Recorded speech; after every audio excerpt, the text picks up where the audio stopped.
see Tom Hanks, so he must have done something weird, but I didn't get up to that part yet. I heard Steven Spielberg cried. I haven't got up to that part yet. Yeah, I want to see that. I like when guys cry. You're going to love Tom Hanks. Well, what'd he do?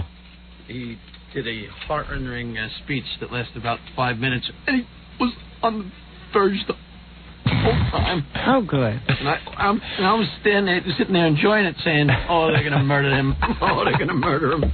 I could hear the Is Scott pulling some of that tape? Yes.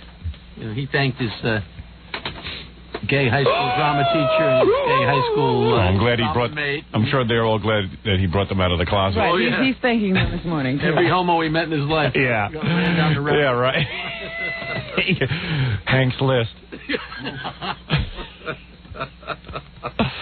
That's how he learned to do that part? I'd like to thank every homosexual I ever met, ever. And I'd like to name them here on the Academy Awards, even if they're not out of the closet. That's right. Thank you for giving me the I'm not even sure some of them are gay, but they look gay. Here's my Oscar gift.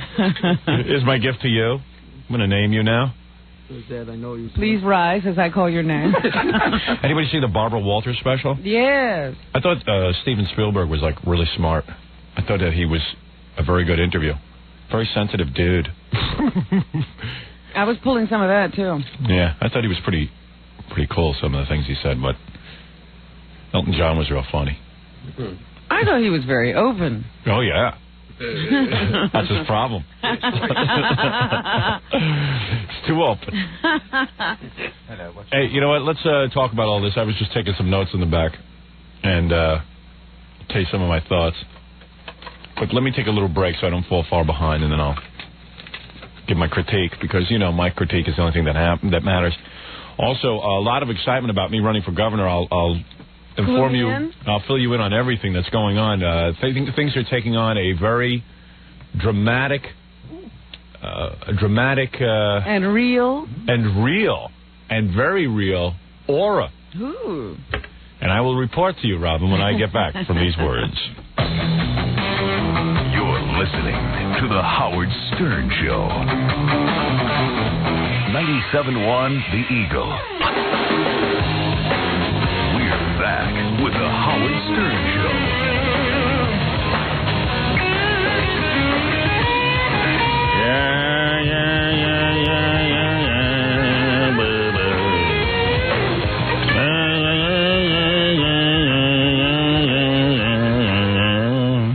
Thank you. Very nice singing there this morning.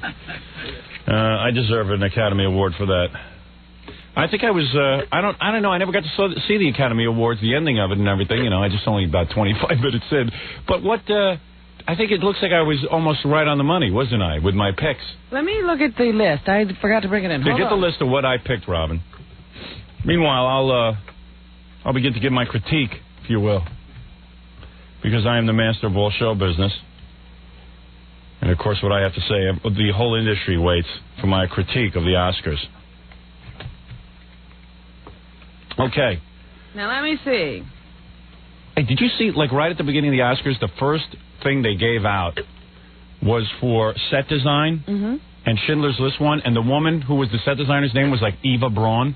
Did you see that? Yeah. Yeah, I thought that was somebody was mispronouncing her name or something. Eva Braun. Yeah. Eva Braun was Hitler's girlfriend, wasn't it? Yeah. Yeah, she had like almost the same name. Like, how'd she get that? And then she got up there and she was like, I like to make set design. I'm going, whoa. Reminded me of the good old days. Wouldn't you want to change your name from Eva Braun to something else? Yeah. Sally Braun. Maybe Eva Braun really made it out after all. Maybe Hitler's girlfriend got away. Maybe that's really her. How old does she have to be now? 100? Well, Hitler was working on genetic experiments that could keep you eternally young. That might be her clone. Yeah. Let me see. You seem to be pretty much on, except for Best Actress. Who was the Best Actress? Holly Hunter. That was a mistake. You were right on the Supporting Actor. Who did I... Well, tell me who I picked. All right. You picked Schindler's List for Best Picture, which was correct. Right. You picked Tom Hanks for Best Actor, was correct. Right. You picked Angela Bassett for Best Actress, which was incorrect. Right. There's the only one I got wrong. Wait a minute. Because I picked Best Supporting Actress I got right. Oh, no, I didn't get that right. No, you didn't. Right. Best Supporting Actress you got wrong. I thought it should be Anna Paquin. You chose Holly Hunter. Who won? Anna Paquin. Yeah, I don't recall you saying that. Go ahead, yeah. I thought. She hated that movie. Yeah. I thought that little girl was incredible. Yeah, sure. A little late now. But go ahead, yeah. Right. Time to get on the bandwagon. Yeah, what else? I know I picked a couple right. Best director. Spielberg. You picked Spielberg, and you were right. Right. Tommy Lee Jones, I picked. He won. Yeah, I already said that. You got him right. Who else? And best original song. Which one? I don't even know. Who won? Springsteen. Oh, he did? Springsteen won? I thought he should win. Doesn't the Academy know he's over with? And you picked Janet Jackson. Yeah, I just thought they'd all vote for her, because they don't know who to vote for. But they voted for Spielberg. I mean, not Spielberg. They voted for Springsteen. Springsteen. Spielstein. Spielstein, yeah. So, Not a bad record. no, I did pretty good. Janet Jackson is really absolutely beautiful. What a face. I mean, I know she had surgery and stuff, but I'll tell you, that's a pretty good endorsement. How'd she get white women's hair? Like, how did she get that so good? She just has it straightened a lot and lots of extensions. Wow. Man, does that look good on her? Against that black skin. Mama Lucian. That is not black skin. Whatever it is, I love. That's my favorite color for a woman. Whatever color she is. Cafe au lait. Cafe au lait, I like. That's what I like, Robin. Now you know what I like. When next time someone says, "What do you like? What color on a woman?" Cafe au lait. She did look particularly good last night. Yeah, she looked real good in that little pantsuit. And crying. I'm falling in love with you. Was she crying at the end of the song? Yes, I fast forwarded through that. Wow. Whatever the color of her skin is, they should name that color after her. They should call Janet Jackson. Yeah, not Cafe au lait. It's Janet Jackson color. She's like finely sandblasted. You know what I mean? Couple layers removed. Yeah, a couple layers removed. That's just the way to go. Like 2 or 3 skin peels. Yeah. That's the perfect color. Her brother went too far. Yeah. But she's fine. Yeah, her brother has a disturbing color. Although I used to like his color. And she looked good. She's a really nice-looking woman. Yeah, And I never then- thought she was going to be that pretty. She really turned out pretty. She's got a sweet little face. Like to violate her. She's not very sexual. You don't think so? No, not very sexual. Which is Oh, fun, I don't know about that. but she's nice to look at. You know, that little phony laughing. I'd wipe that right off her face. I don't know that much about her then. I thought her videos were good. I mean, she dances well. Yeah, I like her color. And she's the way I like her, beautiful and confused. You can see that, like, she's like really... Not really with the program. Yeah, she's like, I just started having sexual feelings a couple of years ago. Like, okay, baby. Yeah, 105 and Yeah. having stories. You're a little too old to start now. I think most of us had sexual feelings around age 5. Let me get you into that. To be programmed, you know. Yeah, right. She's like ready to be taught. She's like one of those people that wanders into a Scientology meeting and never leaves. Yeah. You know? She's ready. Open and ready for whatever they feed her. Looking for a leader. Sexual or otherwise. Yeah, whatever Right. she gets let into, that's what she'll do. And then I thought another funny award was they gave a Best Makeup Award to Mrs. Doubtfire, which as I was watching that, I said, yeah, they're going to give it to Mrs. Doubtfire, and that might have been the worst makeup I ever saw. Robert Williams did not look like a woman. He looked like you know what he looked like? He looked like the monster in Ghostbusters. I thought they gave it to the people because they had to get up the early. Maybe that was what it was. It took Yeah. so long to put that on. Yeah, I saw like an Entertainment Tonight on Mrs. Doubtfire, and they were talking about how it takes like 6 hours to get Robin Williams made up as a woman. I go, why bother? It didn't look like a woman. It If looked like... that woman came to your door and said, I want to take care of your children, what Right. would you have done? And the only thing worse than his makeup was his accent. Hello. I'm Eugenia. Hey, what's the name? I'm Eugenia Doubtfire. Eugenia. Yeah. Eugenia. Mrs. Eugenia Doubtfire. And Glenn Close, is she bald? No, I mean, was someone going to address that? No. She has she's not receding bald. hairline. I mean, Tommy Lee Jones shaved his head. You could see that. He was not really bald. He's not bald, no. But Men's hair now. But Glenn Close, the actress, is bald. I think she was just wearing her hair rather flat. No. Fine hair. I mean, I've never seen a receding hair. When they introduced her, if she wasn't wearing a dress, I thought it was Phil Collins. I really did. Had a little airplane strip. Yeah, that little airplane strip down the middle of her head.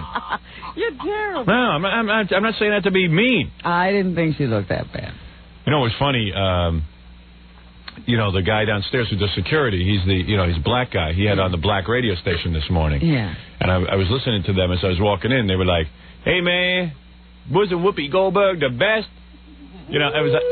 And Whoopi Goldberg was maybe the worst host in the history of I'm the... pulling some of that so we can see how best she was. Sure, and she has she's not really a stand-up comic. I think she was trying to be like Billy Crystal a little bit. Yeah, she was very much in the Billy Crystal mode. Yeah, she was just imitating whatever done it last. Yeah. And every time she makes a crack, that was someone wrote for her very obviously because you can hardly read it. I never saw anybody say the L.A. Times calendar section in such a marble mouth way. I thought calendar.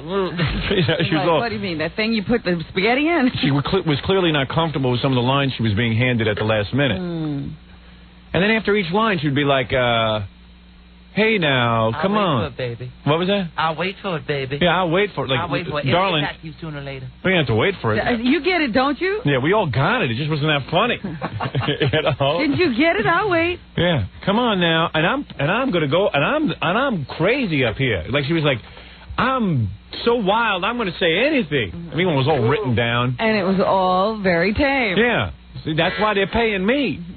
Yeah, paying you what? Is the laugh trapped in my hair? Hello. Am this on? Oh, you're terrible. She wasn't that bad. But the black station was already talking about how she was like one of the greatest hosts in the history. Well, I think, it was because she didn't fall down. Yeah. But it is weird because everybody, I guess, I don't know, black people are very defensive, rightly, after 400 years of oppression or whatever, how many years we're up to at this point. And keeping track. Because I was watching the Oprah show, and they were doing a special Oscars Picks program where they had regular people. And they had like 4 white people and then a black woman on the panel. And they were just regular people in regular jobs picking their favorites. So they go, okay, who do you think will be the best actor? And they ask the white guy, he goes, Tom Hanks probably. And the next one, Tom Hanks. And the black woman goes, no, I have to disagree. I saw that movie. That was no good. It would be Lawrence Fishburne. so what do you think? So you go, okay, all right, that's legitimate. Okay, the woman felt that way. All right, then the next category, okay? They go, all right, best actress. And Holly Hunter was very, very good. This one, that one. And then they get to the woman and she goes, Holly Hunter was no good. She didn't say this. I would have to say Angela Bassett. She probably didn't even see the piano. It was really funny. It was really very funny. I want to know something, Oprah. Why isn't Gary Coleman nominated this year? Why can't he get a good role? He's talented. So I already heard the black disc jockeys talking about how great Whoopi Goldberg was. The funniest thing I thought was somebody I read in the paper today complimenting her on the dress, saying they showed a figure they didn't know Whoopi had. Yeah. I didn't want to know what she had. I still don't know that Whoopi has a figure. Well, she has a nice chest. But she got it fixed. Yeah, she has a tattoo right on the breast. Yeah. That you can't quite see. It's that little character, the bird in the Snoopy. That was a mistake. Boy, was that a mistake. That's the bird. Did you research that when you went to get your tattoo? No, I didn't research You're it. just aware of it. I just happened to know that, yes. I don't know. She put it in the wrong place. I didn't see her. I missed her. And that guy Johnny Depp, is he okay? What did he do? He was a presenter, and he introduced Neil Young. And I got to tell you,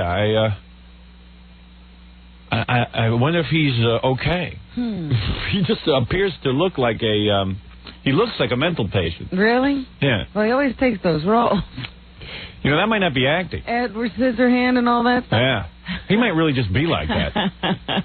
I don't think he's okay. Maybe that's his way of getting chicks. But he don't need to act crazy like that. He's good looking. He looked worse than River Phoenix. Oh. And River Phoenix don't look too good, as you know, Robert. Yeah, he's in bad shape now. Oh, no.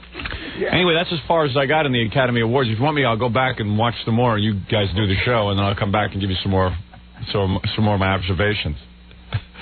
It was funny because I was looking at Tommy Lee Jones, and I said, is he bald or is that a shaved head? Yeah, that was cool when he put his head down and just basically said, look, I'm not bald. I just want you to know that. Because I was shocked. I saw him at first. I was Yeah. like, whoa. I said, It's like, man. wait a minute, is that what's been going on all this time? Yeah. I said, well, he's got a pretty good toupee because he always was sort of balding. But no, he shaved his head for some stupid part where it was necessary that he be bald. Yeah. So anyway, that's as far as I got in it. And then Jackie told me Tom Hanks was very, very funny. Yeah, he cried the whole time. He wept.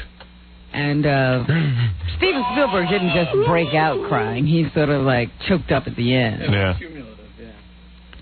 It was pretty good on the Barbara Walters special. He was admitting to Barbara Walters what a pussy he was. That he used to evidently get beat up a lot because he was Jewish. Yeah. When they moved to California. And he never fought back. Right, I was going to pull all that stuff where he talks about taping his nose up and... Yeah, so he looked like he had a nice nose. trying to be like everybody else. Yeah. He's no Schindler. But boy, what a talent this guy is. You got, I mean, when you look at those bunch of movies he made. Yeah. Plus, I didn't know it. I guess everyone else did, but I didn't know it. That he did that episode with Joan Crawford of the that new Twilight Zone, Night Gallery. Yeah. The one where she all of a sudden isn't blind. Right. Just as the light comes up. That was his first directing job, and that's that's the only one that even stands out from Night Gallery. Yeah. You remember that episode? It was a great one. That was a great episode. Did you know he directed that? No, I had no idea. Yeah. I have no idea about a lot of stuff. I don't know. I didn't know. That was a great episode. Yeah, that was good. That was a Steven Spielberg episode. There's that Tom Hanks speech you wanted. Oh, okay. Yeah, I'm anxious to hear this. He really wails, huh? I like Tom Hanks, too. It's too bad he had to go be a big pussy. I wonder if people aren't thinking about this show when they make these speeches. Yeah, I mean, yeah. Do they ever consider that we're going to get the tape the next day? And, that's the first thing. I was enjoying the speech, and all of a sudden I said, oh, boy. Uh-oh. Uh-oh. I just heard that cart, that hoo-hoo-hoo-hoo cart. Because he built, he gets... Oh, yeah. Maybe I ought to get my sound effects ready, too. Yeah. Maybe I ought to be hitting Everybody ought to be ready. Everyone have sound effects ready? Hold on. Hold it. I got to open up my IBM ThinkPad. Yeah, get that ready. Got that sound effects cord. All right. Hold on, Fred. I'm going to pot that down so it doesn't click. It's like he's walking into an ambush. Yeah. I got to load up with my crying sound effects. Excuse me for 1 minute, Robin. Fred, I will... Because I can't imagine he really lists the gay people he knew. Oh. I'm looking forward to this. Fred, you can bring me up. Okay. I'm all set Here we here. go. Give it a shot. There we go. That was my sound effects coming open. All right. My computer. I've computerized. Just letting you know you're online. Yep, I'm online. Let me just see if everything's ready to go. Hey, do I have the cry in here? Yeah, I do. Right here. Let's see. Okay, all right. Okay, I'm all ready. There it is. Some guy sent me a new Jackie song, too. Want to hear it? Yeah. I got it in my computer. It's cool that you can keep music and stuff in your computer. This is Jackie. You a fan of Ozzy Osbourne, Crazy Train? Yeah, absolutely. All right, I think you'll like this. Robin, you're in this as well. I am? Yeah, there's a lot going on here. I'll keep quiet during it, but listen for yourself. Listen for Jackie. I'm even in this.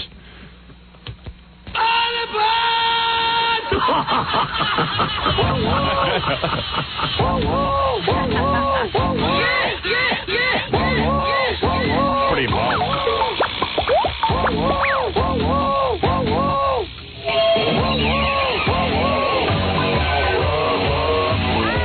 There you are, Robin.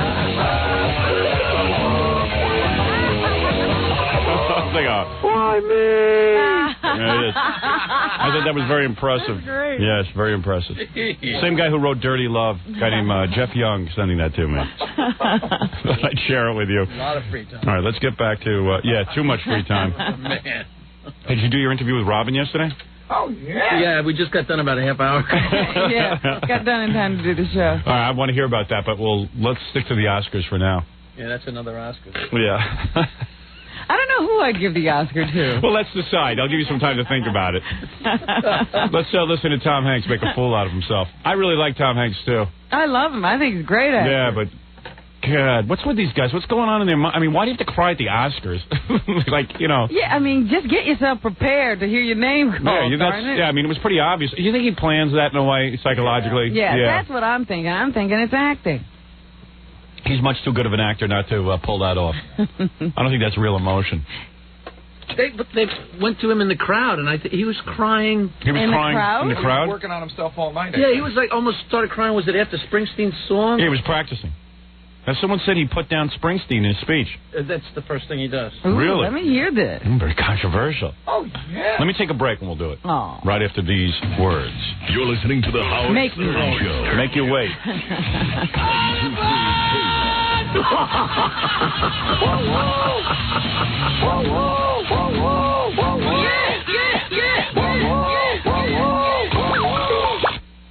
We're back with the Howard Stern Show. Incredible equipment here. Yeah. What is it, Papa Phony? Did you see Debbie Allen's choreographed ballet number last night? Let me ask you something about Debbie Allen. Does she, on the Oscars, does she work any other time of the year? I don't think so. I mean, I don't really see her. I see her at Oscar time. Her big thing is she choreographs, like she tries to find the most boring people in the world. The situation that will bore us the most. The ballet was nice. Awful. Oh, it was fun. I think the whole year People have long, no culture. they keep that Debbie Allen locked in a bell tower so she's not in touch with reality. And then they give her a job. They say, well, take all of the soundtracks. First of all, nobody cares about the soundtrack from any of these movies. Yeah, I mean, they should just announce the winner. I'm sure the guy who wrote the soundtrack really cares if he gets an Academy Award, and that's the end of it. It's nice to see people jumping and flittering to Schindler's List music. I don't want to see ballet to, Nazi movies. I don't really understand that. They should have like ovens and like people jumping into the oven. Something that makes sense. Yeah. Or dragging themselves to the oven. Right, yeah, they should have been dragging But them. there they were, flittering and twittering in their little tutus. They must have been German. And then they had like different dancers from all over the world. Yes, the French, the African. Well, because Harlem. She wants to include all. Yeah, it's always going to be Harlem. she's like got to show each ethnic group. Oh, she's sick. She's everything that's wrong with the Academy Awards. I'm going to take one from China. We'll have a Chinese representation. That's right. There was We'll Japanese or Chinese. Japanese. I'm very sensitive. It's Japanese, not Oriental. Then we have our blacks, of course, because I am black. And Harlem. Pure Africans. We have pure Africans as well as our American blacks. So we have two sets of blacks representing, and after all, blacks make up most of the world. No Hispanics. I didn't see one Spanish there. She is not a fan of Hispanics, I don't think. I'm sure she is. I guess she just couldn't work it in. Couldn't find any for that night. How come it's such a stupid award anyway? I mean, I hate to, put down the people that score movies. Music. But on the Grammy Awards, they take the stupid awards and they give them out earlier. Right. Then you just show a still photo, say earlier, this one won that, and you get past all that junk. I don't know, man. Well, they have a whole bunch of technical awards that they give out a week before. Oh, they need to throw a few more in. Very scary. Well, anyway, so Tom Hanks started crying during his speech, and so did Steven Spielberg, so we have plenty of tape to play. And my rule always is, don't cry unless you drop the statue on your foot. Then you might have a reason. Well, Why me? Why me? You didn't see Deborah Carr. I don't think that Oscar must be pretty heavy. Yeah, she looked like she was ready to keel over. She couldn't hold it.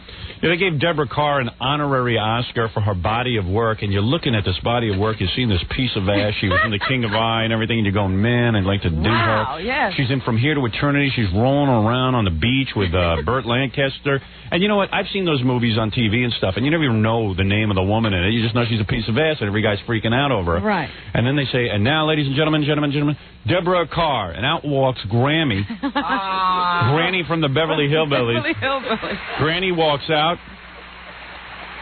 You're waiting for Jed Clampett to walk in. With those blue-tinted glasses. Oh, yeah. Why is it when every old person, they have to get giant glasses with blue tint, bad blue tint, to go with their phony dyed hair? Like, they all get, like, red hair. Yeah. They all go red. For whatever reason. Red is the color. And then with the blue-tinted giant power frames. I think they put all that blue in the glasses so they can't see the wrinkles in their arms. And steel wool hair, and you go, holy cow, this is why guys shouldn't get married. Look what happened. Look what happened to her. She was gorgeous. Yeah, you can't do better than her. And look how she aged. Now out walks Grandma Moses. And you're like, you're reeling, you're woozy. It was amazing. And, Robin, you are right. Those Oscars are heavy because Mark Harris once brought Martha's honorary Oscar to our show, and it was pretty heavy. Ah, because it almost knocked Deborah Carr over. Yeah, Deborah Carr would look like she was struggling with it. And what happened to Holly Hunter? Didn't she used to be really good looking? I was going to ask you what you thought of how she looked last night. Oh, Because you skanky. used to like her. Yeah, the skanky face, and now I'm really annoyed by that accent of hers, and all skinny, and She's always been emaciated Really? as far as I was concerned. Didn't yeah, know I didn't know that. what you were talking about. Ooh-wee. What the hell happened there? She could have fixed her hair, though. A train wreck. Just got out of the shower and came to the Oscars. She looked like an engine. She looked like Tonto's girlfriend or something, you know what I Maybe mean? she's working on a roll. Yeah. With that big, long Pocahontas hair. And that's got to be a wig, doesn't it? No. That's her hair? That's her hair. She just let it scrag down to the back of her. Yeah. That was our What? underarm hair. Did you see Gina Davis? I didn't see Yeah. it yet. She has the greatest breasts I've seen in a long time. Yeah, but I don't know, man. You know what turns me off about her? Same thing that turns me off about you, Baba My Booey. teeth. Your teeth and the gums. You know, like she shows gum. Yeah. Oh, That turns. No, that turns me off so She's much. so cute. She's Really? so cute. She can't do it. Not for me. What did you think of Goldie Hawn? Did you see her? Yeah, I saw her in the audience. I said, why is she there? What's she doing? She was looking good too. Come Yeah. on, because she only had on a slip, Howard. Yeah. Really? I need to get a better look at that. I only saw her right at the beginning. Is that the only time they showed her? No, she can't. She was a presenter. Oh, that's what she was doing. And didn't she present? What did she present? She's Something got a about body. music. I rubbed against the TV. Did you? But she got breast implants? She's a B cup acting like a D cup. Right. You know, she's shows trying to those act little like things. she's got more than she has. Yeah, she likes to show those things off. Because that dress was hardly there. I'm telling you. That was like the outfit she wore to the inauguration. Is it? Yeah, she That's had like no a- bra on, and she was. That's like the first night I slept in a hotel with Fred. He put one of those things on. Looked about the same, too. Because everything Flaunting was, his breast. everything was talking to you last night. Oh, yeah. Goldie could have been quiet. Yeah. She's definitely very sexual. I'd definitely like to have her, you know, with that mouth wrapped around me. Oh, dear. No, nothing wrong with that. I'm a And man. then Winona Ryder, I don't know if she was ever up on the stage, but she's a very well-endowed young lady. I Is she? never noticed that before. She must have implants. She's too small. There's no way she could carry that kind of chest load. I got to check that out. But Holly Hunter, man, she's a really raggy, man. She looks like Princess Summer, Fall, Winter, Spring. Senator John came in this morning. He was all bummed out. He said, she got a little wrinkly. Yeah. Yeah, wait, we'll see how he ages. Yeah. He looks like that now? He's not doing well now. Yeah. What's she doing? So she got an Oscar, huh? Yep. Yeah, because she didn't deserve it for that movie as supporting actress, The Firm. She was No. awful in that. The whole movie was awful. I didn't mind the front. Tell her to take that Oscar and trade it in for a bottle of shampoo. Fix that hair. A nice do. Yeah, go to a beautician. Speaking of nice dudes, hey Scott, how you doing? Give him an Oscar. All right, let's play Tom Hanks crying. That'll be fun. All right. You say that again. All right, here we go. Here's what I know. Uh-oh. Here we go. Right on. Is he crying already? Oh, yeah. You mean he has tears Right out already? of the box. Here's what I know. Swelling. He was swallowing it the whole time. Yeah. Though. Wow. You know, he was like fighting it from the word So go. he had the watery eyes, but he was He looked like he had a trying to cold. hold on. the lump in your throat thing. Maybe he's on acid. I don't know these guys. He's very emotional. Is he? Yeah. It's like a woman. Yeah, he could have worn a wig for this one. I could not be standing here without that undying love, that You think he had AIDS? He's all choked up with his Oscar. Get another job. Didn't he get an Oscar for Big? Or No, he No. was nominated. Huh. This is his first. Here's what I know. Here's what I know. Here's what I know. Sit down. So you can't speak. Yeah. This is embarrassing. Thank you very much. You think he had AIDS? Here's what I know. He did a movie about AIDS, and now he's like, I he's acting think, all gay. You know what I think it is? Yeah. Remember that scene where he does the opera? Yeah. I think Yeah. he's stuck there. Oh, yeah. I haven't seen the movie. Oh, no. you should see this. There's a great scene where he dances. You think if he got the Oscar for Big, he would have acted like he was a 5-year-old up there? In that movie, hello. In that movie, he turned into Madame Butterfly, and I think he's stuck there. Hi, you. Yeah, he would have acted like a 5-year-old. Now that he's homosexual, he's acting like he's gay. Yeah, he's a gay. Acting like a woman. All emotional. was just sung about by not Bruce, but Neil Young. And I have that in a lover that is so close to fine, we should all be able to experience. Whoa. What in the world is he talking about? Wait a second. Roll that back. Oh, the man. Zigzag bear, boy. Sounds like Katharine Hepburn. A lover who is so close to fine. Like his voice was sliding on the ice or something. Wait a second. Let me get this straight. What was the audience doing? Were they laughing and stuff? No. They don't do that. They all love you. They all love each other. Half those people cry with them. Yeah. Oh. Retards. And they don't know why. Hope an earthquake swallows them all. Then I'll be the only actor That's left. what I wanted to see. I want to see an earthquake during the Oscars. See the stage fall in during Debbie Allen's dance number. I worked hard on this thing. Why don't they appreciate it? Yeah. I got to hear this. Neil Young. Now, what was he talking about? Not Bruce, but Neil Young. What was that all about? It sounds like you didn't like the Springsteen song. It sounds like you didn't like the Springsteen song? Not as much as Neil Young, for sure. I don't know. I think he was having trouble getting the words out. So I don't know what he was saying. By not Bruce, but Neil Young. And I have that in a lover that is so close to fine, we should all be able to experience such heaven right here on earth. Now, what does that mean? He's just totally out of it. Is he talking about his wife? I don't know. Yeah, but now he's a straight guy talking about his lover. He said, if it's a wife, he thinks he's gay. Wife. I think he thinks he's gay now. He's stuck in that role. Maybe he's talking about a lover. Maybe he's talking about that guy Antonio. Banderas. Oh, maybe he's talking about the guy in the movie he's in love with. Yeah. No, Maybe he's gets still it. caught in that. He left a few phrases off the teleprompter. No, I think he just said, it's so close to... A lover who is so close to mine. Robin, you should only meet a guy who starts whimpering on national television I for love you. It. I think he's talking about that wife of his. I guess. The one he met on the set of that bad movie. He comes back to that. What was the name of that movie? Not Volunteer? Volunteers. Volunteers. He shacked up with her. That's the only good thing about that movie. You know who should really be crying during this is Peter Scolari, his old partner from Bosom Buddies. How come Tom's getting Oscars and I'm still looking for work? I'm doing Newhart. What the hell happened? Working as an usher. Watch your car, Mr. Eastwood. Your seat, Mr. Hank. I know also that I should not be doing this. I should not be here, but I am because of the union of such filmmakers as What? Ed Saxon,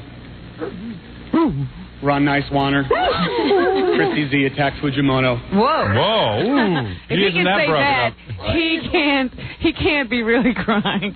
Christo C.C. Takadohuma. Christy the Attack Fujimoto. Well, I got to hear that. That was pretty cool. The guy that bombed Pearl Harbor.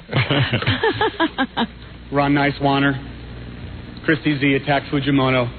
Christy T. Zach. How can you? See, I could never be an actor. I couldn't even remember that name. How can you be so upset you can't talk and get those names? Yeah, That's right. what I'm saying. It's an act. Is there a lot more crying coming up? Oh yeah. Okay. Oh yeah. Jonathan Demme, who seems to have these attached to his limbs for every actor that works with him of late. And a cast that includes Antonio Banderas, who second to my lover, is the only person I would trade for. What is this lover thing? His wife. Now, he's gone gay, and he's calling his wife a lover. Yeah. He wishes she was a guy. Yeah. Maybe. And he trade her in for Antonio. Right. Well, if he had to. If he had to. What's that all about? choice. What is he calling his wife a lover I for? don't know. It's okay, dude. That's like gay people don't know what to call Now, their... now I tell you, there's going to be a move for everybody to drop the word wife and everybody. Yeah, I think Tom Hanks is setting a new politically correct trend. Now we'll have to call him life mate. Yeah. My wife, my life mate. Can't gay people just start calling their other boyfriend's wife instead of us having to switch? Right. My lover. I don't even know what to call my wife because I want to be politically correct. See, when you do these films, you get indoctrinated. Yeah, you get crazy. I think they all think they're that character for a while. He's honorary gay now. Yeah. I'm so gay.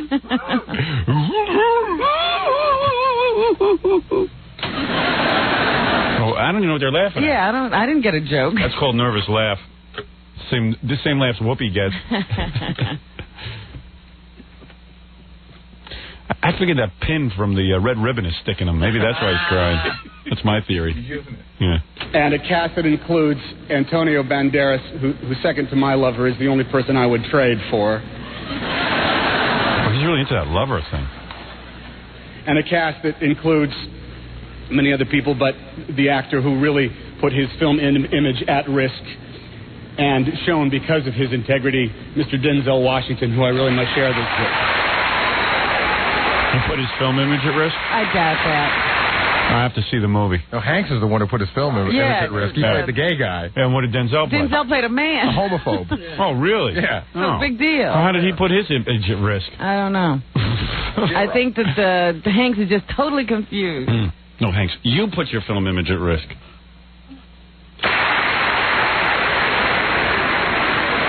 I would not be standing here if it weren't for two very important men in my life, Sue. My lover. More men. More men. Two very important men. I'm surrounded by men. Winding up. Embrace yourself. This is a big moment. Yeah, man, get ready. He's about to bring someone out of the closet. We're ready to roll. Whose name is it going to be? I'm going, oh my God, did I make love to Tom Hanks? Is he going to say my name? Two that I haven't spoken with in a while, but I had the pleasure of just the other evening, Mr. Raleigh. When you asked their permission to whether you can drag him out of the closet. Couldn't avoid the calls any longer. Two that I haven't spoken with in a while, but I had the pleasure of just the other evening, Mr. Raleigh Farnsworth was my high school drama teacher, who taught me that act well the part, there all the glory lies. And one of my classmates under Mr. Farnsworth, Mr. John Gilkerson. I mention their names because they are two of the finest gay Americans, two wonderful men that I had the good fortune to be associated with, to fall under their inspiration. Wow, he's really into this gay thing. Heavy into the gay thing. Do you think he called him and said, listen, I'm going to tell everybody you're gay on Yeah, the he probably called him and said, I would like to thank you as gay Americans. And the guy goes, hey, dude, I'm not gay. No, Mr. Schmuckle, I know you're gay. Okay? The whole school knew you were gay. If you're not gay, nobody's gay. Yeah. You're about as effeminate as they come. My role model. My role model. I modeled the movie I after you. based this role on you. Yeah, I'm sure that, he wanted to basically get their permission to say that. That's why he talked to him. Yeah, that's why he spoke with him. He's probably going, who do I know that's gay, for God's sake? They're thinking, oh, my God, Tom Hanks is finally calling me for a part. Half of Hollywood is gay, but of course they're all in the college in their names. Right. So I'll mention some high school teacher. But I'm saying, they're probably thinking, gee, Tom remembered us. He wants us to work with him. Yeah. No, he just wants to announce you're gay. He needed some gay friends. He already made the gay film. If he didn't invite you to that. Yeah, he needed some gay names to throw out there. Yeah. At a young age, I wish my babies could have the same sort of teacher, the same sort of friends. And there lies my dilemma here tonight. I know that my work... Yeah, I don't know if I want my kids around homos, but they were great. No, if I could only name all the homos in the crew. Please allow me. I wish I was a homo. Well, I want to know what his dilemma is. I don't know. He's a piss of this guy. I don't know, man. I couldn't handle all this. This is very heavy. And there lies my dilemma here tonight. I want my babies to... He's trying to be the sensitive guy, even calling them my babies. Yes, instead of his children. Yeah. He's got a lover and babies. Yeah. It's almost like gay guys, how they adopt a few babies and... Oh, my babies. They have lovers. He's really into this gay thing, man. What the hell's going down here? I don't think he's ever getting out of the role. He might have to go full-time gay. He'll have to be a football player in his next movie. Yeah, definitely. Yeah, he can't do a sequel. He died. Oh, don't tell me the end. Oh, come on. I haven't seen the movie. Ruined it, Robert. Someone who gave away. I still haven't seen that movie that was the big secret last year. The Crying Game. Yeah, because you ruined it for me. Oh, you. Tom Hanks really wailing away. I hear after the speech he used the ladies' room to compose himself. Got the same sort of teacher, the same sort of friends. And there lies my dilemma here tonight. I know that my work, in this case, is magnified by the fact that the streets of heaven are too crowded with angels. We know their names. They number 1,000 for each one of the red ribbons that we wear here tonight. What? They finally rest in the warm embrace of the gracious creator of us all. A healing embrace that cools their fevers, that clears their skin, and allows their eyes to see the simple, self-evident, common-sense truth. What's his dilemma? And I don't know what the dilemma is. I There's my dilemma. Sets it up, but he doesn't finish it. Maybe he doesn't want the kids around all these sick people. I guess that's what they're really it is. great guys. I'd love to have these teachers, but they're all sick. Well, not them, but... but like a lot of them could be. I don't want to risk his baby. I don't know what his dilemma is. I thought I just missed it last night, but I'm not getting it now. No, let's see. Well, let's continue. That is... Can we call Tom Hanks and ask him what his dilemma is? Could you explain his speech to us? Yeah, we don't mean to be insulting, but we don't understand. Now that you've calmed down. Made manifest by the benevolent creator of us all, and was written down on paper by wise men, tolerant men. He should run for In the president. city of Philadelphia 200 years ago. God bless you all. God have mercy on us all, and God bless America. Wait a minute. Wow. He just took another turn that I didn't understand at all. Oh, don't ask me. 1 minute he was in heaven, and then we were back in Philadelphia. He was emotional. Well, this is going to be our first radio contest in years. You can win one of those Howard Stern posters just by naming Tom Hanks' true dilemma. You can figure it out. What is it? What is Tom Hanks' dilemma? Something tells me there won't be any winners. Oh. That was fun. Unanswered questions. You ever see me on TV crying? Smack me in the head. No, remember I said to you the other day, if you ever get an award, you'll probably break down just like Blubbering. I should do it on purpose. Yes.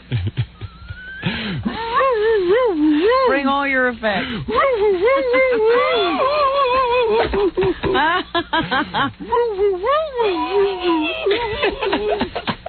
I have a dilemma. No, they always assemble all those clips for the Oscars. They assemble all clips of people crying and drunk. Yeah.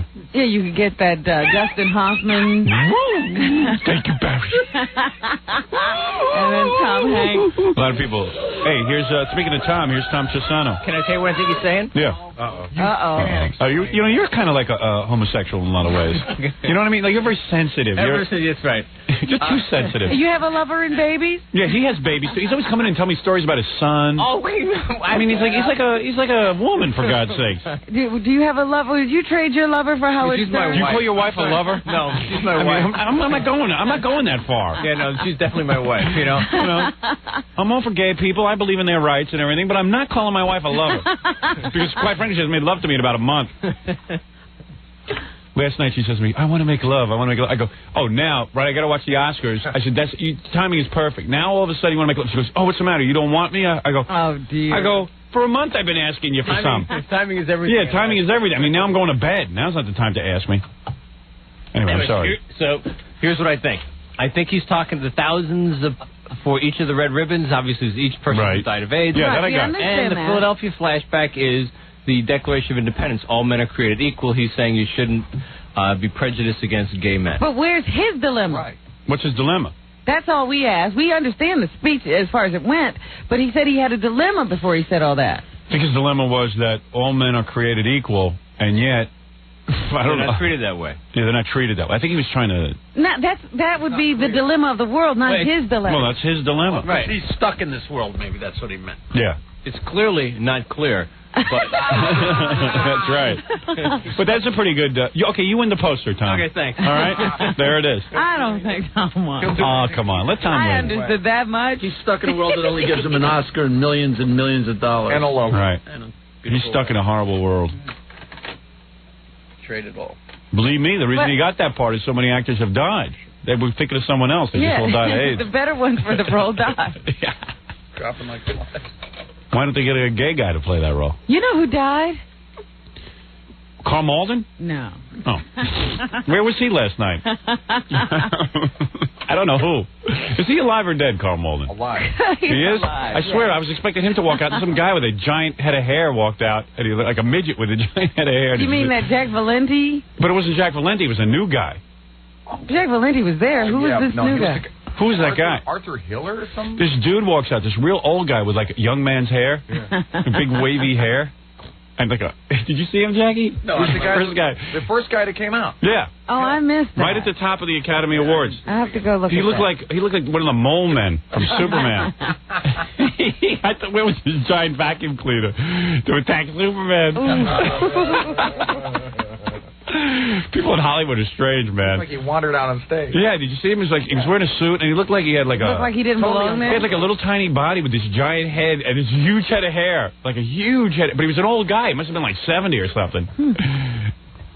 So he's the new prez? I don't know. And I go, hey, I guess Karl Malden died, I said to my wife. And she goes, yeah, I think so. No, Dak Rambo died. Who's that? He was the guy who used to be on Dallas. Oh, when did he die? And I guess last night. Wow. And he was the one who claimed that, Jesus Christ had cured him of AIDS. He found his healer. Yeah, well, maybe Santa Claus will cure him in the next life. Keep waiting for Jesus. There's a lot of people praying to Jesus right now and he ain't answering. I don't think Jesus is going to answer Dak Rambo, Remember, he came on Maury Povich and said, I'm cured. Yeah. Oh, that's very sad. Yeah. Dear Easter Bunny, I feel weak. Dr. Easter Bunny. Dr. Mo, Dr. Larry. Hold it, Robin. Don't interrupt. I'm pointing to the Easter Bunny. I'm sorry. Yeah, I saw him on that show. It was kind of sad. Yeah, I just heard he died this morning. Yeah. I guess the cure didn't take. No. Well, I think Jesus cured him. It's just that he got it again.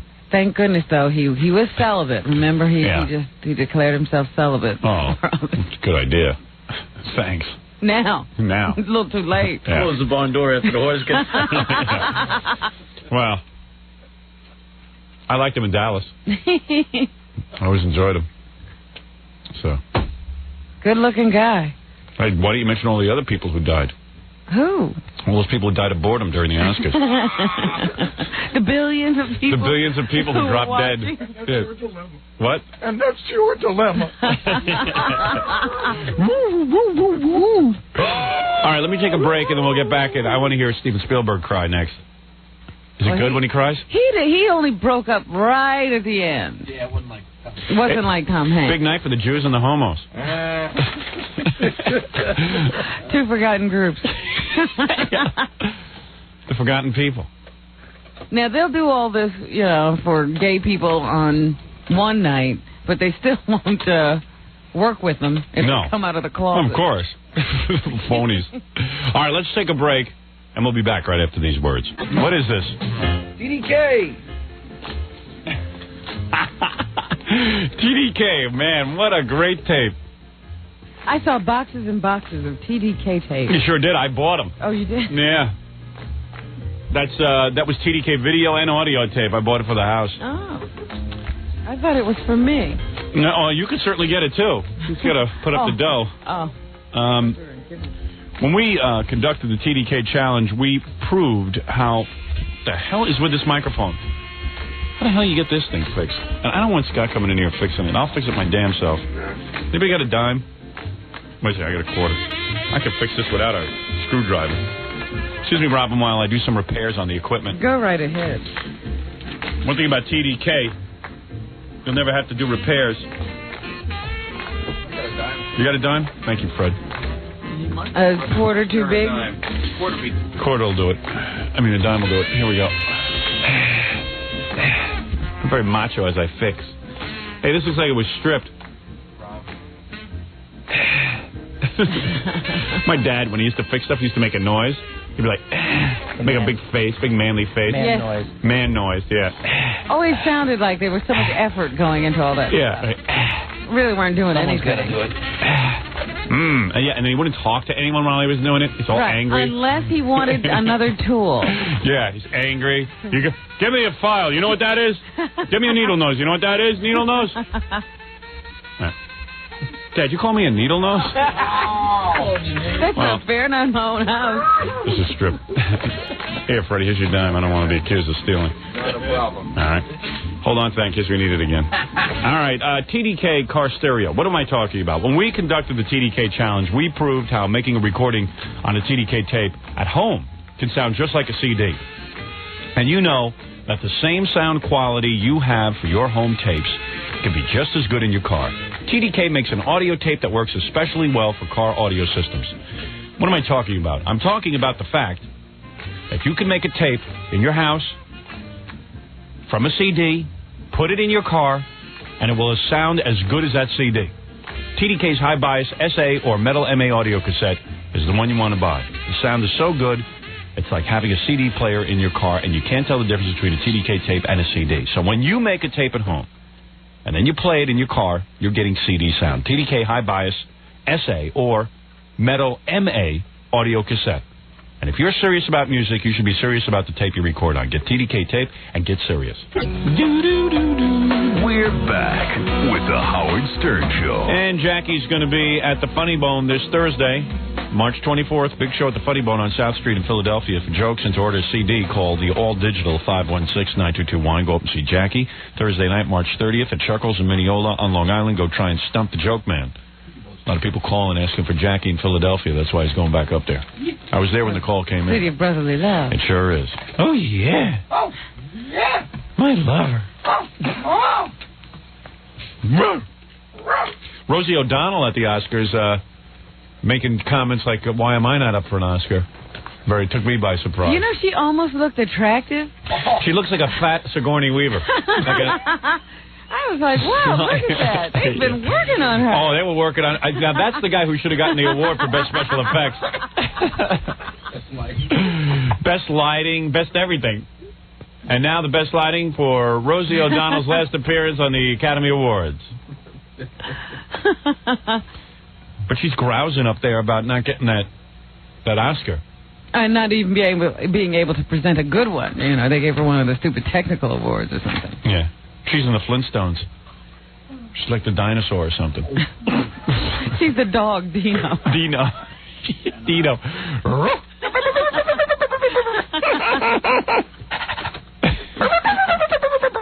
You know, when I heard that she was in the Flintstones, I thought she was going to play Fred Flintstone.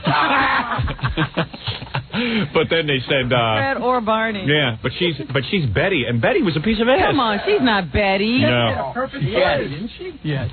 Betty was perfect, yeah. Hourglass. If she's Betty, I'm Lucy.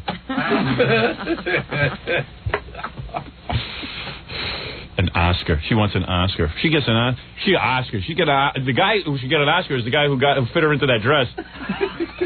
And gave her those jewels. Right, Robin. I don't know where to begin. There's so many things to talk about.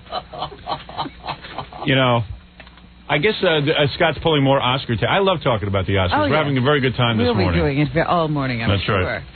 Hey, what movie is Tommy Lee Jones getting ready for? Is it the Bozo story? Like big hair on the sides and shaved head? What story is he preparing for? What's he supposed to look like? Just like that guy John Malkovich has to keep changing his hair. But he is a good actor. For John Malkovich? No, Tommy Lee Jones. Yeah, he's cool. He was great in Under Siege. And The Fugitive. Yeah. I thought he made that movie. Yeah, you're right. You're absolutely right again. Him and The Train. The Train was excellent. Did that get a special effects award? No. No, the Jurassic Park. Yeah. How many awards did Steven Spielberg pick up for... Well, it was 7 for Schindler's List and 3 for Jurassic Park. Oh, really? Yeah. Wasn't he full of himself? How much dough you think a guy like that has? Too much. I mean, he split half with Amy Irving, and he still wasn't hurting. He ought to give some of his money to the Jews. He feel like Schindler. Give Schindler some money. He died broke. All right. Yeah. He couldn't say Oscar Schindler either. A lot of guys make movies. Look at Barbara Walters. She interviews people, she can't say their name. A lot of guys like to make movies that guys, they can't say. He kept saying Oscar. Oscar Schindler. He's got like a thing going there. Oscar Schindler. See? He's cool. Let's take some phone calls. We haven't spoken to anyone in a while. Hi, you're on the air. It's I don't know the date. I was about to give the date, but I don't know what it is.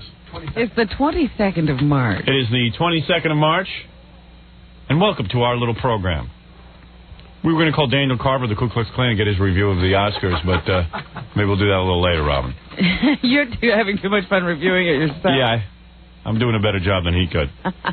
Yeah, Howard. Yes. This is King of all blind people. Yes. I was wondering, if Senator Al runs for governor, are you going to run against him or are you going to step aside? Let me talk about what's going on with all this, because some people think I'm joking, or no one seems to be able to understand whether or not I'm really doing this. Isn't it funny that King of all the blind people had a question? You know, that occurred to me yesterday. Yeah, well, a lot of people called up. The D'Amato question. Yeah. First of all, Senator D'Amato, if he was running for governor, I would not run. Really? That's right. But he is not running for governor, so therefore I am running. Listen, let me tell you what happened. For why those of would you not run? You made some very good points for why you're running yesterday. Because I wouldn't want to solve certain problems of your own. I know, but I would not ruin his chances. I like Senator D'Amato. As you heard me say yesterday, this guy got up on the floor of the Senate. I'm having a tape sent to me of it, so I can play some of it for you. His speech on the floor of the Senate about this show, about freedom of speech, about Infinity Broadcasting was dynamic. It's a speech he certainly didn't have to make, and he went ahead and just did it on his own. But why not have him run as your running mate? Well, I'm going to talk about that. Well, you want to hear what's going on? Well, there were a lot of developments since I announced. Now, I know this sounds crazy, but I am telling you I will win. I do not enter things to lose. I will win. I will be the next governor of New York. Well, let me ask you something. What does this do to your movie Nothing. prospect? I've discussed it with the people who I'm probably going to be making a movie with. I've discussed it with the radio station somewhat. I mean, this is all very new. I just declared yesterday. In fact, I didn't even know I was going to declare. My daughter was going out of her mind. Yeah, she wants her daddy to be a governor? Well, she felt I was not knowledgeable in government. She just studied government in school and gave me a whole pamphlet of material for me to study so that I'd be knowledgeable. Good. But she's very, very psyched to live in Albany. They want her to live in the governor's mansion. For the 3 days you'll be governor. Right. Yeah, and she doesn't like the idea that I'm going to resign, and that's not right. I said, no, I'm being upfront with people. Let me, but I'm jumping ahead. All right. Let me tell you what's going on with this, and I think this is going to excite a lot of people, including King of All Blind people. Thank you. Thank you. How'd you get blind? I was shot. I was in the Marines and I was shot. I called you a few times. Yeah, we've talked to him before. You were in NAM? What? Nah, it was a home on leave. Draft Dodger Jackie was in NAM. Jackie was? I bet you took his place in NAM. Well, but he didn't get shot over there. Oh, where'd you get shot? In Deer Park. Oh, in Deer Park. Oh, you were home on leave. Yeah, I was home on leave. More dangerous over here. Yeah, what happened? Well, I came home on leave. I was overseas for 6 months. I came home on leave, and I was, me, another Marine from Deer Park, my brother, and the other Marine's friend were hanging out, and we decided to go to White Castles. So one of the guys in the car had no money, so he wanted to stop by his house. So we stopped by his house, and while we were going to the other guy's house, this orange van came up behind us, started shining the brights on us, honking the horn, and banging us in the back of the car. So we stopped the car in front of the other guy's house. We got out, and he went out of the car to get his money into his house.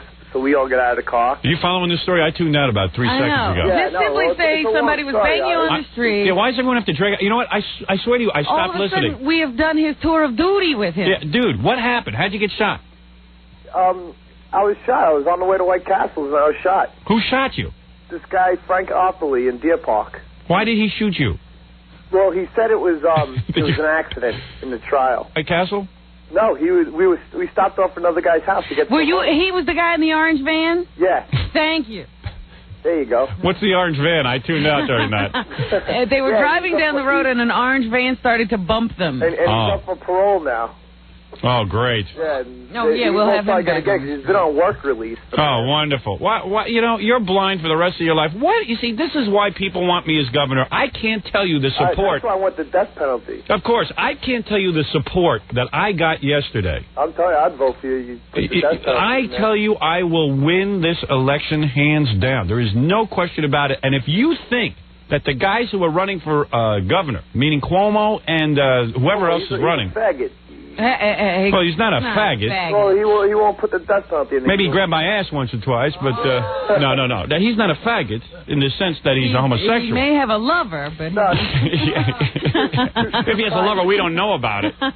No, what you're saying is he's a big pussy not to put... I got no beef with Governor Cuomo in the sense that he has been right on a lot of issues, but he's also been very wrong on a lot of issues. He's too kind to the criminals. Yes, you're absolutely right. Now, let me tell you something. I have received incredible support. Robin, you have no idea what was going on. What an outpouring, huh? What happened? Let me tell you what happened. I received a letter from a reporter who writes for a libertarian newspaper. Yes. And I was contacted by him about whether or not I was going to run for governor on the Libertarian Party. So that was your initial contact? That was my initial contact. I have also received various letters about whether I would run on the Libertarian Party. Now, I am not a Libertarian. I don't know what the hell a Libertarian is. I think they believe in just about anything. But I think you could do it. But I would do it. I could believe in anything. It's not a question of believing. I got to get my name on the ballot. I was thinking about it. I said, there's a couple of things. There's a few issues that I would tackle for people. I certainly am not capable of running. I probably am capable of running the state because I couldn't do any worse than anyone who's running it now. But I am not interested in a full-time political career. As my daughter said to me yesterday, what are you now in politics? When did this happen? Well, if you got elected governor, that doesn't mean you're in full-time politics. Right. Unless you wanted to run again. Most people, Robin, who run for office and win could really devote about 20, 30 days a year to running the office and then get back to being productive. In fact, it would serve us because I would rather have a governor who has to take the roads in every day and know what's going on than a governor who sits up in Albany and loses touch with reality. Yeah. So, anyway, but nevertheless, I got on the air and I said, yes, I would probably be running for governor once I speak to the people in the Libertarian Party. The Libertarians have never had anybody win, but what they could afford me is getting my name on the ballot with a minimal amount of work. Right. The most they've ever had is 100,000 votes or something in the state election. And I know I can't win an election if my name isn't on the ballot. That write-in stuff never works. And I wasn't saying this in a frivolous way. I wasn't saying it like, when Joe Walsh ran for vice president. Or you don't run for vice president. No such thing as that. And I said if I could get on the ballot and win, what I would do is I would give New Yorkers the death penalty, New York State, because we desperately need it. I think the whole state needs it. We do. We just had a cop shot again. Nothing will happen. You see the Long Island Railroad criminal monster who sat there and shot up all the people on the Long Island Railroad. You see this, or Rakowitz, or whatever his name is. Rifkin, Berkowitz, all these guys. Sitting around laughing, doing interviews. Yeah, doing interviews on TV. It makes your stomach ill. Selling T-shirts. Right, these guys must die. This types like Jeffrey Dahmer, we have him right here in New York. Rakowitz, he was a New Yorker. Boiled a woman and ate her or something. I don't know, a dancer. Nice woman. This one who just killed my friend from junior high. Yeah, with several personalities. Yeah, the guy with several personalities who gutted and killed my friend. This guy shouldn't be breathing the same air we breathe. I don't want to inhale the same air this guy inhales. I'm not talking about death penalty for someone who gets a parking ticket, although sometimes I'd like to. Not parking. Not parking. Anything above a parking ticket. Yeah. No, I'm talking about a death penalty for these guys we catch. The serial rapists who are always getting out. Imagine being the father of one of the daughters who was raped by this serial rapist, and then you see this guy getting out. After a few months or a year or two. Hey, what is this? When are we going to get our sanity back? You can't have your sanity back unless you have some kind of justice. This guy who sits in Long Island, I bring his name up every once in a while. His next door neighbor took his young daughter. What's the guy's name? And forgive me for not knowing his name, but I'm so self-centered that I literally have no time to remember anyone's name. Yeah, you're talking about the Valley Stream family. Valley Stream family. Robin is self-centered, so Billy, someone who's not self-centered. Tinez? Tinez, yes, the Tinez family. Thank you, Gary. Yeah. Gary not self-centered because his self-worth is very little. He can concentrate on others. Right. So fully able to concentrate on others. Like a blank slate. Knows all the dialogue. Right. Knows all the dialogue from movies. This guy, the little girl's name was Kelly. Kelly Tinez, who went over her neighbor's house and walked into a house of horrors, came out, never come out again. And the father has to live next door to this house of horrors. And this kid sits in prison alive with a big smirk probably on his face. Golub. And I don't forget about these kind of people. And I decided that there should be a death penalty. So when I heard this idea of me being governor, I would give you the death penalty. The other thing that irritates me is the Jones Beach toll. It's amazing. You go from the death penalty to the Jones Beach. I'm talking about bread and butter issues. Simple types of issues, Robin. Simple. It's not even bread and butter. It's about people's convenience. There's no reason why a guy who works for a full week... You have not done one thing about bringing jobs into the state. And I won't. I am running on a campaign, and this might sound crazy, but I know I can't bring jobs into the state. In fact, I would probably... Lose jobs. That is why, as soon as I do my three big things, I will step down and I will announce right up front, I will announce who my lieutenant governor will be. I will resign after a month or two, after I pass the death penalty, after I fix the situation here with our roads. There is no reason why the state of New York, other states have it, roads should be repaired at night so that guys who have to get to work on a daily basis can go there with some degree. Why wouldn't you give us a working mass transit system? No. I'm not capable of that. Okay. I admit my fault. I'm going to find a candidate to run with me who's capable of all that garbage. Because we could use less traffic on these roads, too. You want me to make movies, or you want me to sit there? I'll never get to the Academy Awards, right? I'll do this in a few months. I set my goals very simply. All right. I'm giving the people what they want quickly. Okay. I'm giving you a death penalty. If you're really serious about a death penalty, Governor Stern will give you a death penalty. Governor Stern will give you a road that are free of construction during the day. And Governor Stern will give you a toll system that, yes, we have to pay tolls. Fine, I'm willing to pay tolls, but give it to me on one way in terms of exiting. The Jones Beach. And other tolls as well, not just Jones Beach. And that's it. The roads will be fixed at a time of day that makes sense for the commuter, not for the guy doing the construction, because he's too lazy. And, yeah, there was a whole bunch of other things I could have cleaned up. I would have cleaned up half the state workers. I would have had their ass moving quick. Are you going to do anything? You're not going to do anything I'm not going to do anything about it. I told you what I'm going to do. Just those three things. And in that 2-month period, though, you could do a few other things. Well, Robin, please. I'm not looking to do all that much. And plus, can you imagine the swearing-in ceremony? How will I wear my hair, Robin? I was thinking about I want to show you the hairdo I'm going to wear. Right, I know the rest of you at home can't see this, but I want Robin to see it. And judging by her laugh... thinking about how he'll look for Inauguration Day. Ready? Yes? Here I come. I'm down on the floor getting ready. Uh-oh. This is how I'll wear my hair on Inauguration Day. What do you think of that? Governor Pebbles. What? It's like Governor Pebbles. That's a Pebbles. It's a modified Lyle Lovett. What do you think? Isn't that great? I was doing in the mirror yesterday different hairstyles for my swearing in. Well, now, I think you're making a mockery of our state. No, not at all. No, I'll be very serious. And I really still haven't determined who's going to swear you in. So let me tell you what happened. The judges might revoke. After I announced this little plan on the air, we began getting calls late in the afternoon yesterday from Gabe Pressman, from Associated Press. Said Gabe Pressman. Gabe Pressman, not Gabe Pressman. That's what I thought you said, too. Yeah, well, you're blind. What do you know? Obviously, your sense of hearing hasn't been increased. You're fully blind? Yeah, totally.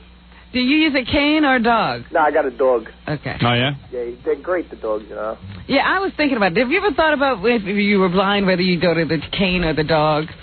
Me, I'd go to a dog. Yeah, I don't think I could deal with the cane at all. Cane's not a good look. No, because you go walk across the street, and next thing you know, you're out in the middle of the street, you got cars honking at you. Yeah, and I wouldn't want to rely on New Yorkers to save me. But I also feel that I would be violent with the cane. Well, I'll tell you something. Those dogs... I'm so frustrated I'd hit somebody. A lot of retards in the bar think it's a pool stick. They're like, hey, what do you got, a pool cue there? Because it's a fold-up cane. They're like, what is that, a fold-up pool stick? Yeah, like you're a pool shark. Yeah, you got a lot of smart asses out there. Yeah, you're like Kung Fu. You're a blind pool shark or something. Like you've developed your skills. Right. Hey, what do you got there, a pool stick? Hey, let me borrow that. Hey, cool, a fold-up pool stick. Now, it looks like that little baton that they whacked Nancy Kerrigan with. So, anyway, so then things started to escalate yesterday afternoon. I was sitting at home at my campaign headquarters. Oh, it's already a campaign headquarters. I was getting calls. I got 2 calls from people who build electric chairs, all excited about my candidacy. How many are we going to have? Working full-time. Oh, full-time. Oh, wait till you see. No waiting is right. After I fry them, I shove them in the potholes and fix the roads. So, wait a second. You got to hear this. I'm starting to get calls of support from all around the country. People are so excited. You know why? Around the country? Yeah, because people are, they see this as a true, like, you know how Ross Perot excited people because it was like outside? Yeah. This is truly an outsider. People feel like... this is the people of the people. Gary got a call from the head of the Libertarian Party who is prepared to... He can't say that I'm going to get the nomination in April. Evidently, they have their convention in April. Yeah. But he's pretty sure I'm going to get it. You know what I mean? There's 4 other guys running, but I think they're all ready to step aside. Mm-hmm. Then I started to get calls from all the press. Because you want to know something? The press knows something. These guys are shaking in their pants. Don't kid yourself. We definitely got Governor Whitman elected. We got Senator D'Amato elected. And I got news for you. I bet you we got Clinton elected, too. Or at least helped.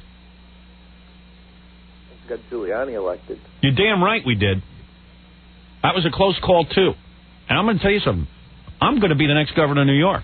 All right. Don't kid yourself. Because I've always wanted to know somebody in political power. I'm making a pact with the people. What can I get out of it? You're going to get something out of it.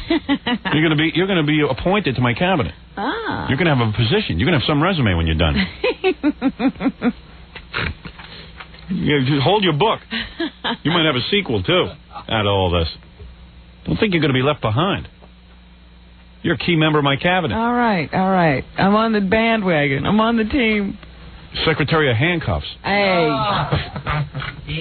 She was handcuffed to a refrigerator. Hey, king of all blind people, when's the last time you got laid? When was the last time I got laid? In August. Oh, really? Yeah. That must be hard to put together being a blind guy. Oh, well, it's a little bit hard, but sometimes chicks like the sympathy role. What? I can't hear you. They like the what? Sometimes they like playing on the sympathy role. Oh. I see. Yeah. Why haven't you settled down since, Settled down? Hey, let me ask you something. Are you talking into the right end of the phone? Yeah. Because I can barely hear you. A lot of blind guys, I see them, they get the phone backwards. Up the phone wrong. Yeah, right. Talking into the receiver. Or talking into the earpiece. Yeah, receiver. Thank you. A little confused. Yeah, I'm the person who called up about the IBM computer that time. Let me tell you, I'm glad I went with them. Yeah, because now I talk into the computer, I dictate notes. As governor of New York, I can do all that. Yeah, because like I called up there and I'm a licensed massage therapist. Who, you? And I got to write up patient profiles on the people when I do them. All right, good. Hey, listen, let me just say something. Imagine hiring a blind guy shows up and he's your therapist, your massage therapist. Yeah, well, it's because I always like working with my hands, and I figured, hey, when I first went blind, they had me typing. And what do? You drive around in a van? No, I work out of my house right now, but I got resumes all around the neighborhood here. What, did you get shot by a guy in a van? Yeah. Oh. You're getting the story all confused. Put your dog on the phone. How do you get to your clients? They come to you? He goes around in a van. Yeah. No, I drive around a van, exactly. Aren't you you should be van-phobic at this point. Van-phobic? Yeah, I mean, yeah, I am. If I got shot in a van, I don't know that I'd want to be in one. Well, I can't see him, so how can I be afraid of him? Yeah. Probably one of his clients shot him. Oh. So what do? You massage chicks? Yeah. So male and female. So like when you're massaging and you put your hand in the wrong place, do you go, oh, excuse me, I'm blind? You realize? Do you do that? I didn't know that was your buttocks. When I'm giving a massage, I'm a professional. Yeah, but, it's easy for a blind guy to get confused. Like the piano. He knows a body like the piano. Do people freak out when a blind guy shows up? Exactly, Robin. Do people freak out when a blind guy shows up? No, well, they know I'm blind. I don't know. The first time you meet them, they don't know you're blind. What? They come to me, they know I'm blind. Oh. Because, right now, I got an office in my house here, in my apartment. Hey, he's working. Yeah. Yeah, no, I'm not bumming off the people. Good for you. Does the dog sniff them, or is that extra? No, that's extra. Does the dog lead you, and these girls get naked on a table? Not naked, they just leave their panties on. They leave their panties? Yeah. And you rub them and stuff? What? Well, it's certain parts of the body you massage. You don't massage the whole body? No, I do the whole body, the whole front. Can you massage the whole front? The whole front, the whole You back. massage their whole front? No, not the whole front. I leave out their mammary glands and their... And their vaginas. Vagina, exactly. Oh, jeez. Those are the best parts. Who would leave out those parts? Oh, it's okay. You can rub me. Some old bag comes in. I'm really very good looking. You're very good. Can you tell their age by the feel of their skin? Yeah. Right now, I've been blind for a long enough time. I can tell their weight by feeling the back of their bicep. Yeah. Really? Yeah. You mean the back of their tricep? Tell their weight. The back of their bicep. How can you feel the back of their tricep? Right. I can tell their weight by feeling the back of their arm. How do you dress yourself? Do you know what you're wearing? My clothes all in order. Oh, yeah? Yeah, my brother comes home when he's drunk, he throws everything out of order. It's a pretty cool job for a blind guy to be able to feel women and stuff. Any young women come in? Yeah, I got people coming from me from the school I went to. People come from the neighborhood here. I meet people when I'm out on the weekends. They come to me. So that's how you got the girl? You were rubbing her down and then... Nah. How'd you get a girl? How'd I get a girl? Yeah. Very simple. I'm not exactly ugly. Yeah, but are these girls, like, do they see? What? Can they see? Yeah, how do you know if you're not ugly? Yeah, he's not exactly ugly. What does that mean? He's not sure. He hasn't seen himself in a while. Well, that's the whole thing. I'm blind. I got a lot that's what they tell Jose Feliciano. Man, you're a really good-looking guy. You're not exactly ugly, Jose. Man, looks like a frog. There you go. He's not exactly ugly. You're perfect. Yeah. Yeah, you're the most handsome guy. You're like a Robert Redford. Thank you. Do you wear the shades? That's the same guys that tell Stevie Wonder he looks good in the braids. You wear shades, right? Yeah, I always do. Yeah, good. Yeah. A lot of blind guys don't wear it, and it's really disturbing. Yeah, I got a black pair, and I got a pair of aviators. Because remember that movie, the kid who had the lion face? Uh-huh. And then he meets this girl at summer camp, and she's a piece of ass, Elizabeth Shue? No, he met Laura Dern. Oh, did he? Yeah. And all of a sudden she's blind? Yeah. She thinks he's good looking. Oh, that's cool. So you probably, what do you get? You get, like, fat ladies or something? No, I have my friends tell me. But you said last time, how do you know they're not joking around? Yeah, right. So the one you got in August, how'd you meet her? I met her at a bar. What do you care? You could imagine they look like anything. Yeah, why do you want to know the truth? Well, that's why sometimes I go to the bars and... You went to the bar and this one was good looking? Well, that's what everybody told me. I don't know what she looked like. And what'd you get? Oh, you see, the only thing, like, if I go to a bar... Didn't you feel her face? Yeah, but you can't tell by feeling anybody's face. Oh, that's a myth, huh? Yeah. I wonder if you could get a touch of Cindy Crawford and then feel somebody else's face. You'd know. Do you have any idea what Cindy Crawford looks like? Nah. Oh, man, that's a drag. I know. I always hear about her. I'm always hearing about her on TV, on the radio. She looks like Mo from the Three Stooges, actually. Oh, yeah, right. Yeah, I don't want to bum you out. Yeah, like, that's like when I go into the bars. You know, it's like, hey guys, there any good-looking women in here? Right, they scout out the place. And they, what? They scout out the place. Yeah, they scout the place only. Then they'll go, nah, Kevin, there's not. I go, all right, let me restate myself.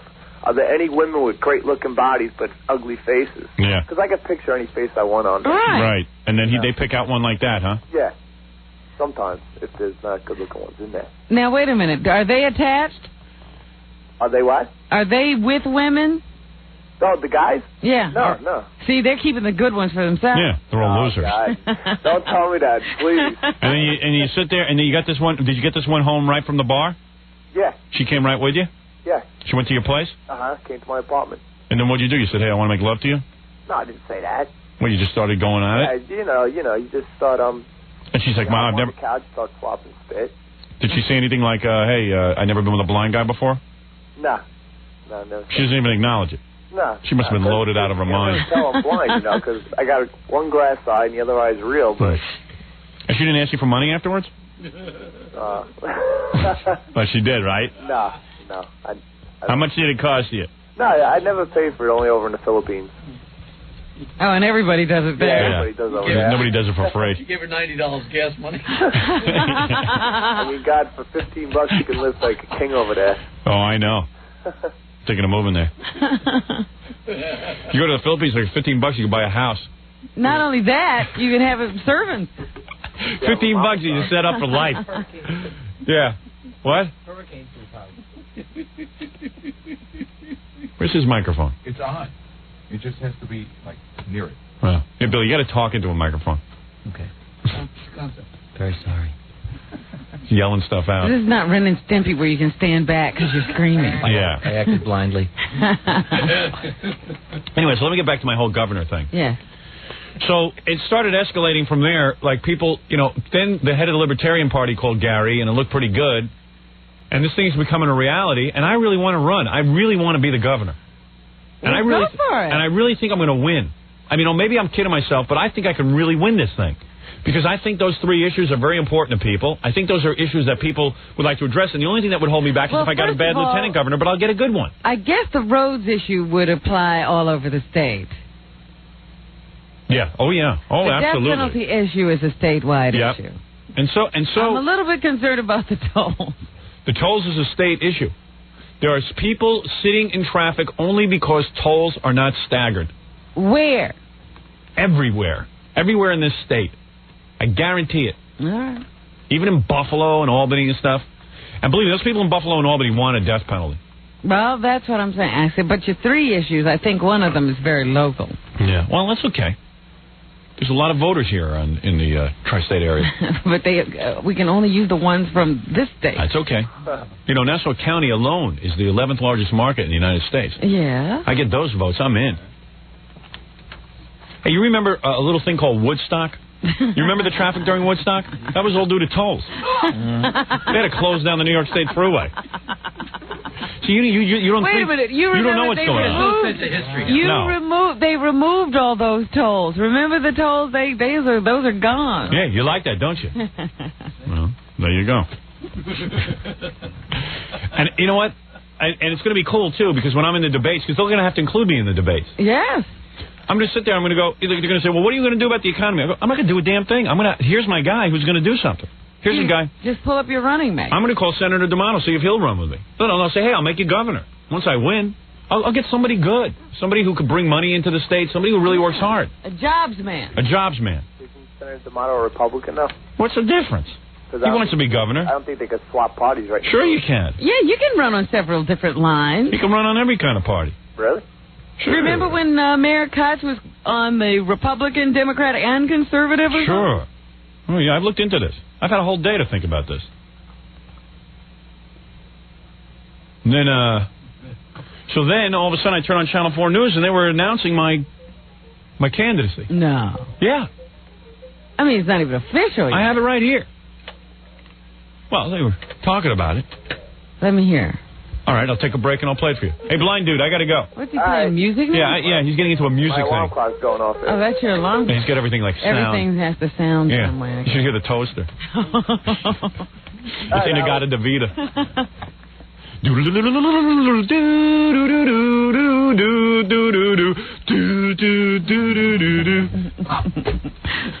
All right, dude. All right, hey Howard, are you gonna get rid of that work release program? Yeah.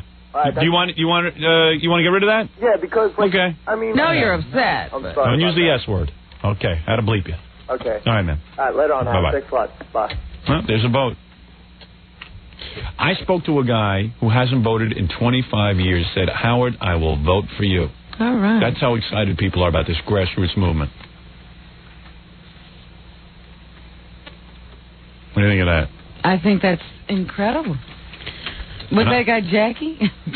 No, actually, it was a town card Jack. I go, you haven't voted in 25 years? Town card Jack doesn't vote. No. He drives people to vote. Yeah, he drives people to vote. He drives very wealthy people to vote. I'll stay here with the car, you vote. All right. No place to park the car, I can't vote. Yeah, he's enabled a lot of rich people to vote. That town car business. He drives people to the polls. But wait till I'll play the thing on NBC. And what I'm thinking of doing is holding a press conference. Well, you have to when you're with the head there. of the. I'd like to hold. Gary, get me the head of the Libertarian Party. You spoke to him yesterday. That's what I was trying to call Gary yesterday to coordinate all this, and then he was out. Oh, he wasn't around? No. Who he called the... You know, I'm waiting. I've been calling for the last half hour. He gets in about 2 minutes. Where was he yesterday? Not that guy we spoke to. Give me the head of the Libertarian Party. This guy is the chairman of the Libertarian Party in New York State. Yeah. And I said, what about the country? He said, the country, the head of the country has nothing to do with it. New York State is his. Right. He's in charge. All right, fine. Well, I want to speak to him, and then I want to have a press conference with him and whoever else. Where I can really formally announce. Savvy. I want to have the American flag behind me, the whole thing. Have the state flag. Call Ralph, have him do my makeup and hair. What does the state flag look like? It's got a bear. No, I don't know, man. I hope they don't ask those kind of questions. If anyone starts questioning me, I'm going to drop out of the race. Like the state bird and the state flower? Right. I'm in it to win. I really am in it to win. All right, we got to research. We got to find out something about New York. Well, my daughter gave me a whole pamphlet of stuff. Yeah, but that was just on government. Hey, you should see this stuff. I got a whole bunch of stuff I can refer to. He's got... What grade is your daughter 5th grade. I got a whole... But you should see the stuff they know in that 5th grade. This is like how a bill becomes a law. First of all, do you know... 5th grade government. Do you know as governor, I get to appoint state judges? Of course. But I'm not even going to do any of that. I'm just going to have my guy do that. Maybe you want to appoint a few judges. Yeah. Let's see what else I know. I learned a whole bunch of stuff from my daughter. But you can't remember it now? Yeah, I mean, ask me some questions. I don't know what it... Give me the pamphlet. You're looking at it. I want to test you. There are 3 branches of government. Of course there are. Executive, legislative, and judicial. You didn't know that? I forgot. I knew it. Now you know it again. No, I know. What is the legislative branch of state government, Howard? Oh, what? Hold on, let me look it up. Can I look at my notes? No. Do you know this is not a test with notes. Do you know stuff like what the capital is or how many electoral votes New York has? No, that I don't know. I don't have many electoral votes. It depends on how many senators and congressmen you have. Right. How many do we have, Howard? Well, I know we got 2 senators. Very good. I know we got a bunch of congressmen because we're one of the biggest states, and that goes by population. Sure. So how many electoral votes? My daughter says for every 30,000... this can't be right, though. She's wrong. She says she learned this in school. For every 30,000 people, there's a representative. I said, that can't be right because that's too many. Yeah. But this is what she learned in school, so... No, the number keeps going up because they have a set number. How many congressmen do we have? We have a lot. Oh, you. I don't know any of that stuff. I just know I'm going to be the governor. Does the number 436 mean anything to you? Yeah. What? That's how many pizzas Jackie ate yesterday. Oh, you know what? There's our guy. Oh, that's him? All right, let me take a break, and then I'll play you Channel 4 News, and then the head of the Libertarian Party will be joining me to announce my candidacy and the seriousness of it, right after these words. Into the Howard Stern Show on E71 The Eagle. Anyway, Robin, on our phone is the head of the New York State Libertarian Party, the chairman of the Libertarian Party in New York. The chairman? Ludwig von Vogel. Ludwig, is that you? Mr. Vogel? Yes. How are you, sir? Pretty good this morning. I guess I should call you Mr. Vogel, after all. His name really Ludwig? Ludwig von Vogel. I don't know about that Von business. I like the Von. Okay. No, it's Ludwig Vogel, who is the head of my party, the Libertarian Party, that I am now the top guy. I'm their choice. Am I their choice? Listen, let's get down to it. Let me tell you what's happened since I announced yesterday that I would be interested in taking the party's nomination should they give it to me. I believe I will win the governorship. I believe I got a shot. I think people are sick of Cuomo. They're definitely irritated over the death sentence. It's certainly a lot of press for the Libertarian Party, wouldn't you say? Yep. I can win. You know, whatever guys you got out there are not going to win. They're not. If you want me, I'll do it. If we want you, you've got to go and get 60% of our convention vote. No, but... Okay. I don't have... Listen, obviously I don't have time for that. I'm going to run a very simple campaign. Mr. von Beethoven, what? Mr. Beethoven, listen to me. Are you interested? Are you interested or not? I'm interested. I've heard about just from everyone from the Libertarian Party, and this is our first conversation.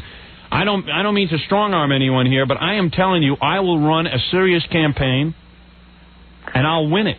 I will be the first Libertarian to win in the state of New York. I'm not going to lose. I don't lose.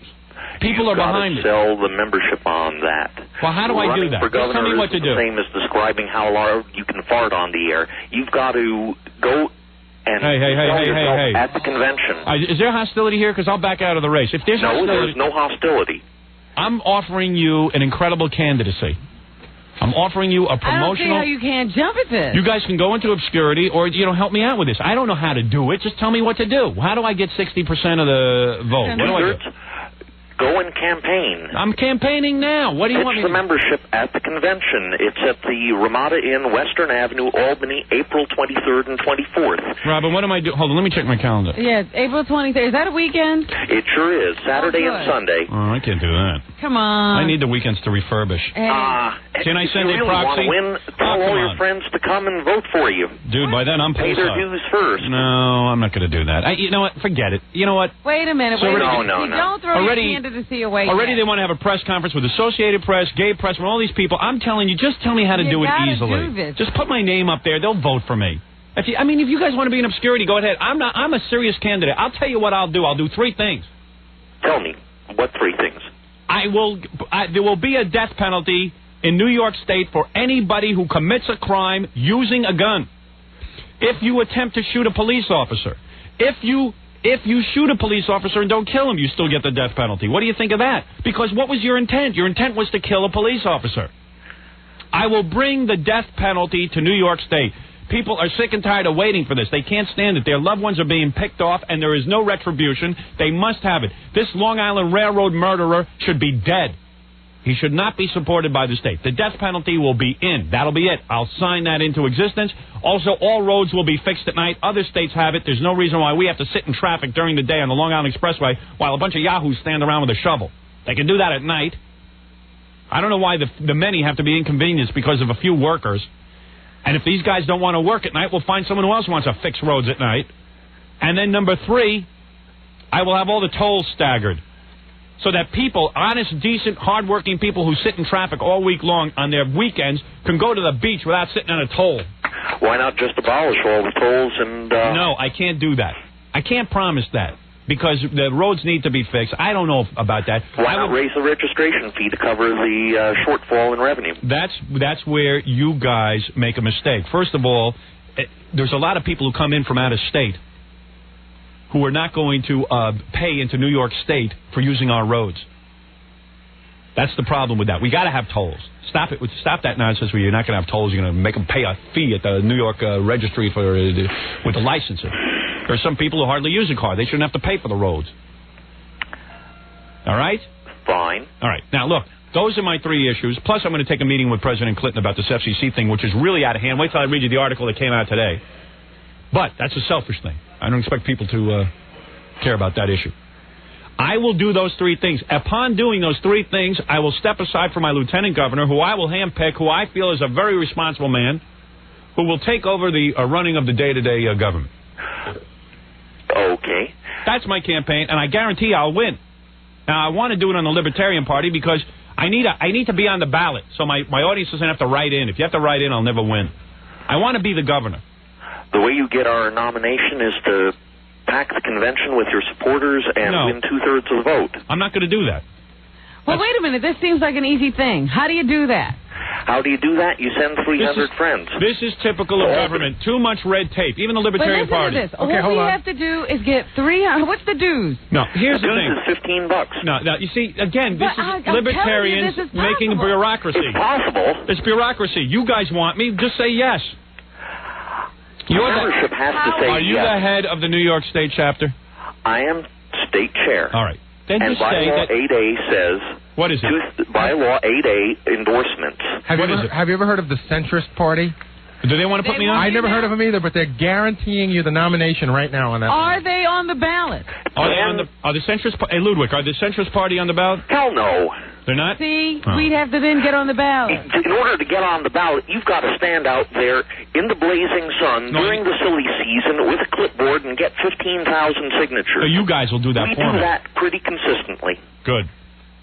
And, well, that's what I need. I need you to do that. See, all we have to do, listen to this. This is easy, Howard. Go ahead. All we have to do is get 300 people to pay $15 and go to Albany and vote for you. All right. Then you have it made in the shade. All right. Now, listen. Here's what I want. Anybody who's serious about my campaign here, we got listeners in the Albany area. Absolutely.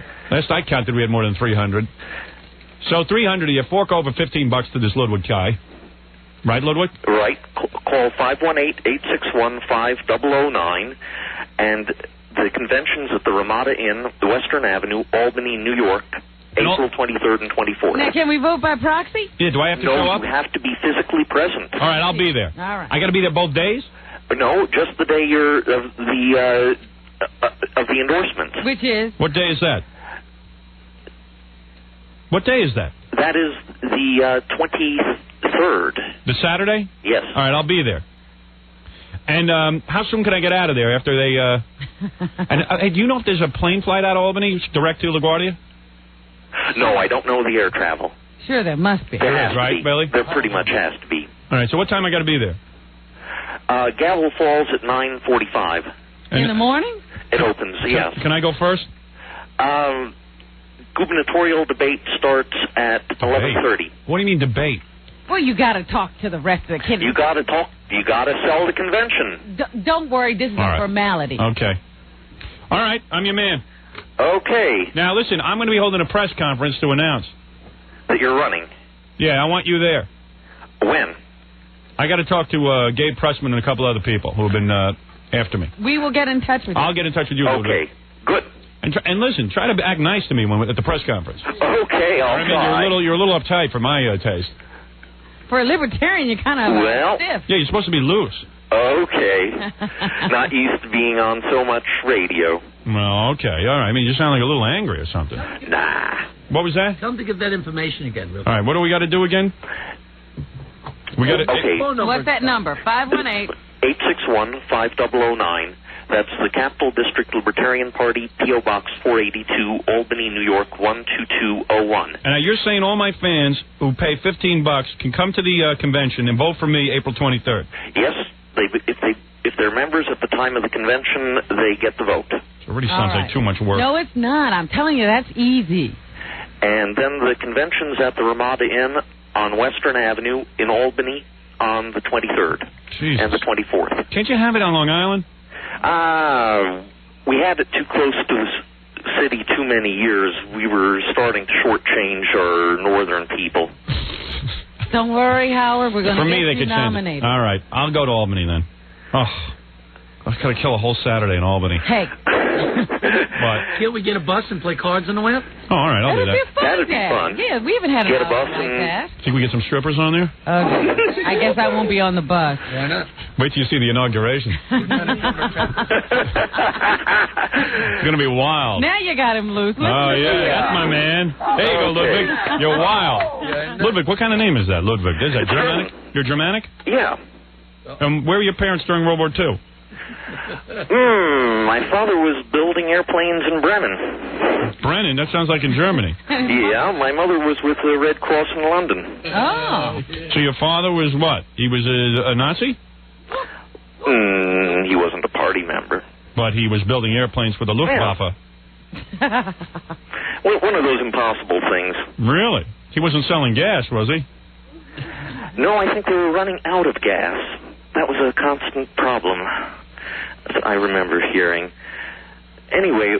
Your father didn't make any necklaces out of Jewish people's fingers or anything? No, I don't think so. I think he just was working for a company that actually received restitution for bomb damage received from American bombers. Because Take it easy. It itself was a subsidiary of an American company. Can you believe that? I don't know. I'll have to investigate. I believe that. All right, we believe it. One of the legal piggeries that followed the war. All right, you dudes are serious. Okay, so I got to go up to Albany, and anyone who wants to be with us, I'll be doing a personal appearance April 23rd. Great. We'll have a good time. So pack the convention and come on up. Let's have a good time. April 15th, and you can nominate me for the governor. April 23rd. April 23rd. And you guys, once I'm the party nominee, you guys will go out and get me on the ballot? You bet. All right, that's good enough. That's a fair deal. Thank you. You're very welcome. Thank you, Ludwig. You're going to be inaugurated overwhelmingly. Excellent. Thank you. Thank you, Ludwig. You're welcome. Bye-bye. See you soon. Ludwig Vogel, head of the Libertarian Party. Ludwood? Ludwood. What you got to do is do a book signing inside the thing. Yeah, I'll do a book signing. I'll sign some books. Absolutely. There. We're going to have a party up in Albany. Yeah, I'll be to get you nominated. I'll be in Albany April 23rd for the big book signing. This is going to be fun. And gubernatorial nomination. You are truly going to be a candidate. Oh, I am. I'm going all the way on this. I'm going all the way. You got me convinced. We're going to have a death penalty in New York State. That weekend. Dominic Barber called. He offered to be your campaign manager and run the card game on the bus to Albany. No, he can run the card game, absolutely. Just the card game. He can't be campaign manager. I saw him on Geraldo. That was enough. We can't fit him in the bus. Did you see Geraldo yesterday? I didn't see it, no. Dominic? I got to watch. Then I wanted to watch Dominic's defense. No, he was all over it yesterday. You got to see him and the other lawyer. But he didn't cry yesterday. No, today he cries. What was the other lawyer wearing? The other lawyer had a tunic and a hat. Was that a man or a woman? That was a woman. I couldn't tell. I know, a lot of people said that to me. It was wacky on Geraldo. Meanwhile, Dominic was calling my house every minute. You want some in Geraldo? Meanwhile, I watched for 5 minutes. I got so bored. I tuned over to Phil Donahue had these guys on who insist that the Holocaust never happened. It didn't happen, yeah. So I watched that, and it was really good because, all the Jewish people in the audience are, freaking out, taking these guys seriously. Yeah. Who cares? So let them go around and say it. They were flipping out.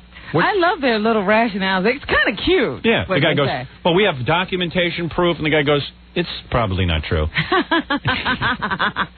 The Holocaust Museum, all lies. Yeah. The guy goes, I'm a blue-collar worker. I've never done anything in my life as a historian. Yeah. And the one issue that I can't even read a book. The one issue of all of history, the thing I can't figure out is whether the Jews actually had a Holocaust. What is it, John? Dominic's on the phone. So I had to keep lying to Dominic. That you were watching. While I was watching. Hey, Dominic. You didn't listen to the whole show? No. I couldn't take it. Howard, It was horrible. Howard, I'm in shock. It was so boring. Howard, I'm in shock. It was ridiculous. You're getting a bad review here from Howard. It was Dominic was fine, but there were a lot of people on there who were, boring, who were sitting and reading the testimony of Jeff Gillooly. Wait a minute. And it's just like, and Dominic's debating with this woman in a very strange hat. Wait a minute. Let me just understand. And Geraldo's trying to act like he's a lawyer. Right. He's saying, let's recess for a commercial. Let me understand. Right. I was on Geraldo trying this case, and you didn't watch the whole show? No, I couldn't watch it. I'm not eating breakfast. It was unwatchable. No, you'll eat breakfast. No, I'm not. That's it. He's already had it, if he's saying. No, I had to go over. No, today I'm watching when you start crying. No, it's on tomorrow, and there's a basketball game today, which I can't believe they didn't cancel the game. Oh. A basketball game? Some You're in the middle of a trial. I'll watch tomorrow. I'm going to win as governor. I know people think I'm not, but I'm gonna. It's absolute. I'm really running. Well, we just got to make this convention and get you inaugurated so that they can get you on the ballot, and it's cool. So everyone call that number. I'll sign books there, and also our new poster on 1-800-52-STERN. All the Albany people, all the Albany fans can come out. Remember, that's that Leroy Neiman poster, so you'll have it in time for that if you order 1-800-52-STERN, and there's only a certain amount of those being made. In fact, what we should do, we're having one of those framed for display around here. We should take that with us. We will. So we can set that up, for your big campaign. And Dominic, you'll be Secretary of Pizza. No, on the way up, we're going to play cards on the bus. Yeah. 20-1 for blackjack. All right. I'll play it. Those are. All right. So anyway, for $15, come April 23rd and 24th to the Libertarian Convention, Ramada Inn. Maybe they have it at the Ramada Inn. That's some party. Some place. It's along with those oil paintings. Yeah. It starts at 9:45. You can call 518-861-5009. Join up. Is it 5009 or 1009? Jackie, you got that number right? I thought it did. Hold on. Oh, great. I wrote down 1009. Oh, maybe I'm wrong. Can we just do one other thing? Can we check a little about this guy's background? I got a little nervous about that joke. It doesn't matter. It doesn't matter what his background is. Well, I'm a little nervous. Look, Dominic, we're wondering where you were during World War II. Yeah, Dominic, I didn't see you fighting during World War II. In Vietnam, Howard and I were both paratroopers. How did you avoid Vietnam? I was captured. You know that. Oh, that's right. That's right. That's why you have an eating disorder. Don't you remember how they finally made me give up where the troops were? He was one of the prisoners they stuffed. Did Dominic turned in a whole platoon of guys. Why'd they do it, Howard? How did you avoid the Vietnam War? I was a soldier, please. No, really, come on, what happened? You and I were both in the How old are you, Dominic? Unit. How old are you? 48. Oh, my God. 48 and on the phone, but I can't believe you didn't watch everything yet. Well, I 48, so that way he would have been a He would have been a prime... Overweight. Overweight? Were you overweight at that point? Not in those years. So what happened? I can't explain it. It has to do with... Did you get... What was that one? Did you get a psychiatric... crazy. Are you a homosexual? A 4F? No, I got a lottery number, 811. No, come on, really. What was your story? How'd you get it? I was in Vietnam with you. I was in Vietnam.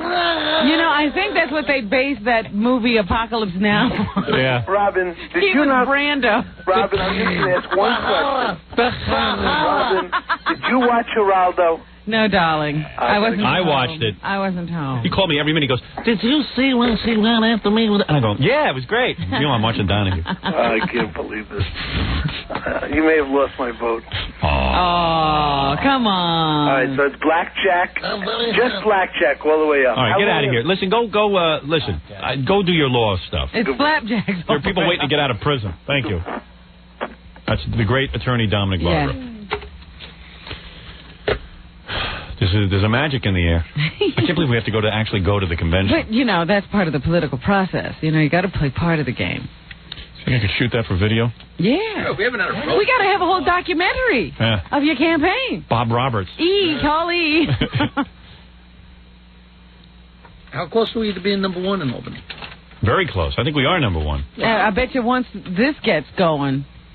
So we go up there and do a show on Friday. We'll take it by storm. Yep, I'm doing it. If someone could get the phone number so we could tell our fans where to... Let's try. Call this number, 518... Well, don't... No, let me tell you over in your ear. All right. Yeah. Right. No, you didn't say that on the air? No. All right, good. So now we'll see if it works. I think you got the wrong number, Robin. How do you know? I don't know. It didn't sound like what he said.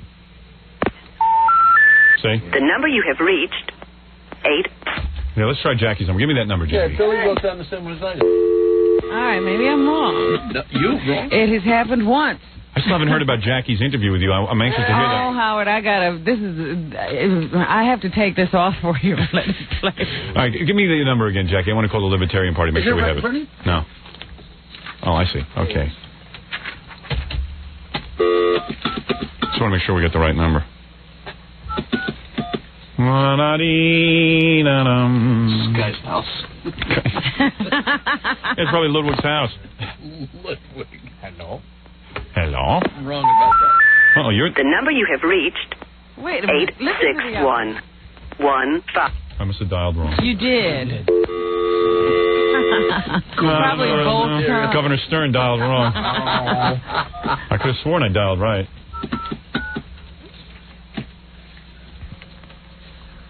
It's busy. All right, here's the number. 518-861-5009.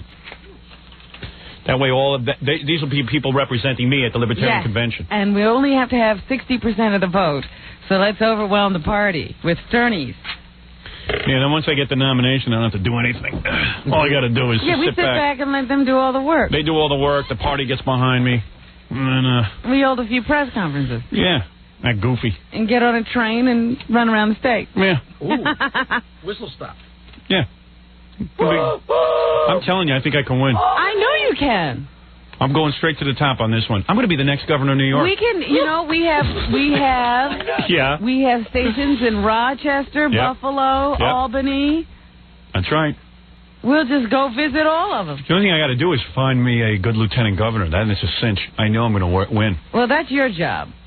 Yeah. I'm playing in the campaign. I'm going to call some, people I know. Well, yeah, you know a few people. Yeah, who can help me out with that. When you start realizing you could win, they're going to come. Oh, let me tell you something.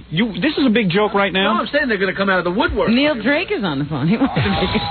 He'd be an excellent lieutenant governor. Oh, yeah. Maybe he'd finally get laid. He has to pass the height requirement. That's right. You can't be governor. I think you have to have an IQ. Above 4'6". You have to be president to get him laid. Wow. I'm serious. I'm going to find like a guy who has worked his ass off in Congress or, he's proven himself as a public servant. And then I'm going to take him and I'm going to say, here's a guy who never could win. But he worked his ass off, and he'd be a great governor. It's just that no one will acknowledge him because there's something or other. Guy with a good plan. Guy who works for the people. Who hasn't been just making money off of them. It's going to be tough to find someone like that. I know. You guys know any good politicians? No. One that would want to be lieutenant governor? Mutually exclusive to her. No, come on. Besides Governor D'Amato. Governor D'Amato. Senator D'Amato. Right. Who's pretty good, supposedly, that's supposed to be very honest? Oh. The guy that's been the district attorney of Nassau County for like the last 20 years. What's his name? Dylan. He's got like a real reputation for honesty. Yeah. Wow. Does he? I'll interview him. Dennis. His name is Dennis Dillon. Dennis Dillon, I'll interview him. What kind of Dillon? What is that? Wasp? Probably. I don't think he's Spanish or anything. Yeah, Spanish, that's a tough one. Like the great the great congressman Solarno. Turns out he's Spanish. What is it, Serrano? Serrano. Oh. The name sounds Italian, but it's Spanish. As I told him yesterday, you'd be great as lieutenant governor, except you know how white people are. They won't vote for you up there in Albany and stuff. Someone called in and pointed out, you realize that there's a lot of things that you'll have to do. One of those things is a complete financial disclosure. No, I'm not doing that. Hey, not doing it. No, you don't have to. See, that's what I wasn't sure. Not going to do it. I don't release how much money I make. You don't have to release how much money you make. Huh. Just complete financial disclosure. You don't have to give complete financial disclosure. Tell them what you tell them on those applications. Yeah. I just say I make a good living. Can you write that down? You don't want people to know your business. I'm not running like that. I'm going to sign an affidavit that says I'm going to resign after I get my 3 things done. Well, we'll see what you have to do. Yeah. He might be resigning before he gets there. Yeah, it already sounds complicated. I'll be surprised if we make it to the end of the day. All I need is Jackie reading my folks' financial disclosure. That'll bum him out. It's not fair. Suicide. There were moments during that interview yesterday, Howard, I couldn't believe Jackie was saying what he was saying. Uh-oh. No. You better play me that tape. Well, I have to say there was at least as many moments I couldn't believe what she was saying. Uh-oh. But I'm writing a book. You What's gotta your keep part? your mouth shut. What did he say? Like angry stuff about me? You could get scooped, Robin, in the Long Island locals. What happened? Oh, you know, it was those Jackie-isms. All right, you know what? Let me take a break. I want to hear about that, and I want to play you what happened on Channel 4 News yesterday as they announced my candidacy. I was sitting there saying, Lordy Lou, I got to take this tape and play it on the air. Let me take a break. We'll be back right after this.